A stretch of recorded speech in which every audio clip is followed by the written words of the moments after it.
आज की इस वीडियो में हम आपको दिखाएंगे कि भाई की शादी खत्म होते ही अदाकारा आयशा खान और दानिश तैमूर पार्टी करने के लिए लंदन रवाना हो गए। भाई भाभी की बजाय ये दोनों अपना ही हनीमून जैसी वेकेशंस एंजॉय करते हुए नजर आए।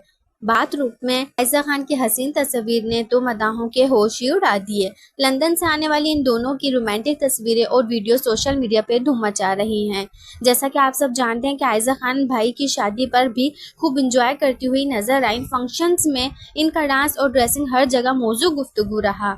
लोगों ने भाभी को नजरअंदाज करके सिर्फ आयशा खान की ही तारीफें की और अब शादी के फौरन बाद आयशा खान और दानिश तैमूर की लंदन ट्रिप ने सबको हैरान कर दिया। इनकी ताज़ा तस्वीर देखकर मदा इनके की पर्सनैलिटी के दीवाने हो गए हैं। कमेंट्स में ज़रूर बताएं कि आपको आयशा खान और दानिश तैमूर की ये हसीन जोड़ी कैसी लगी। वीडियो को लाइक करें और चैनल को सब्सक्राइब करना मत भूलें ताकि हर नई वीडियो आपको आसानी से पहुंच सके।